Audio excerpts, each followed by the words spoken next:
Hello guys and welcome back to our channel. ഇന്ന് നമ്മളിവിടെ തയ്യാറാക്കാൻ പോകുന്നത് ദഹി ബേലാണ്. ഇതൊരു നോർത്ത് ഇന്ത്യൻ ഡിഷാണ്. നമുക്ക് വളരെ പെട്ടെന്ന് ചെയ്തെടുക്കാൻ പറ്റുന്ന അടിപൊളി ഒരു ചാറ്റ് റെസിപ്പിയും കൂടിയാണ്. അപ്പോൾ എൻ്റെ വീഡിയോസൊക്കെ ആദ്യമായിട്ട് കാണുന്നവരാണെങ്കിൽ ഒന്ന് സബ്സ്ക്രൈബ് കൂടെ ചെയ്യണം. നമുക്ക് വീഡിയോയിലേക്ക് പോകുന്നതിൻ്റെ മുമ്പ് എല്ലാവരും ഒന്ന് ലൈക്ക് കൂടെ ചെയ്യണം കേട്ടോ. അപ്പോൾ ഞാനിവിടെ ദഹി ബേൽ ചെയ്തെടുക്കാൻ വേണ്ടി 1 കപ്പ് പൊരി എടുത്തിട്ടുണ്ട്, ഒരു ഉരുളക്കിഴങ്ങ് പുഴുങ്ങി എടുത്തിട്ടുണ്ട്, പിന്നെ കുറച്ച് സവോള, റോസ്റ്റ് ചെയ്ത നിലക്കടല, അനാറ്, മല്ലിയില എടുത്തിട്ടുണ്ട്. ഇതിൻ്റെയൊക്കെ അളവ് നമ്മുടെ ഇഷ്ടത്തിന് കൂട്ടുകയും കുറയ്ക്കുകയും ചെയ്യാം. അരമുറി തക്കാളി ചെറിയ പീസായി കട്ട് ചെയ്തെടുത്തിട്ടുണ്ട്, ഒരു ക്യാരറ്റ് ഗ്രേറ്റ് ചെയ്തെടുത്തതാണ്.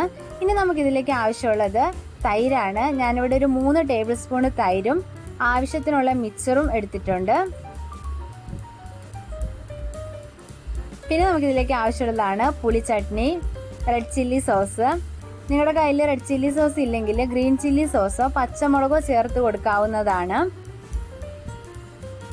ചാറ്റ് മസാല, ആവശ്യത്തിനുള്ള ഉപ്പ്, കുറച്ച് വെളിച്ചെണ്ണ എടുത്തിട്ടുണ്ട്. ഇനി നമുക്കൊരു ബൗളിലേക്ക് പൊരി ഇട്ട് കൊടുക്കാം. ഇതിൻ്റെ മുകളിലേക്ക് നമ്മൾ പുഴുങ്ങി വെച്ചിരിക്കുന്ന ഉരുളക്കിഴങ്ങും സവോളയും കുറച്ച് നിലക്കടലയും മല്ലിയിലയും ഇട്ട് കൊടുക്കാം.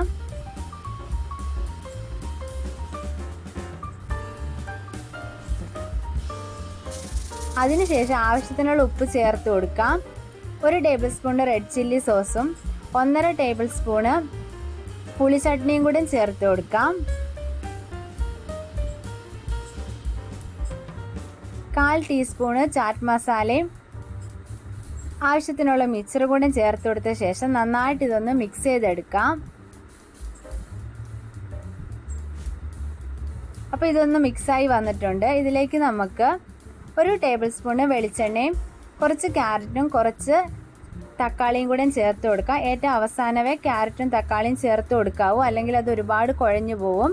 ഇനി നമുക്ക് ഒരു പാത്രത്തിലേക്ക് ഇത് സെറ്റ് ചെയ്തെടുക്കണം. ഞാൻ ആദ്യം തന്നെ കുറച്ച് മിക്സർ ഇട്ട് കൊടുക്കുന്നുണ്ട്.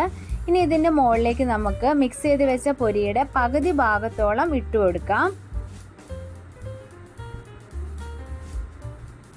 ഇനി നമുക്ക് കുറച്ച് തക്കാളിയും ക്യാരറ്റും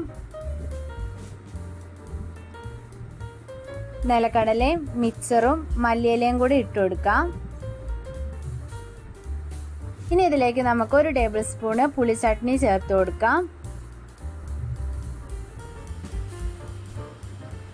പുഴുങ്ങി വെച്ചിരിക്കുന്ന ഉരുളക്കിഴങ്ങിൻ്റെ ബാക്കി ഇതിൻ്റെ മുകളിലേക്ക് നമുക്ക് ഇട്ട് കൊടുക്കാം. 1.5 ടേബിൾ സ്പൂണ് തൈര് ഒഴിച്ച് കൊടുക്കാം.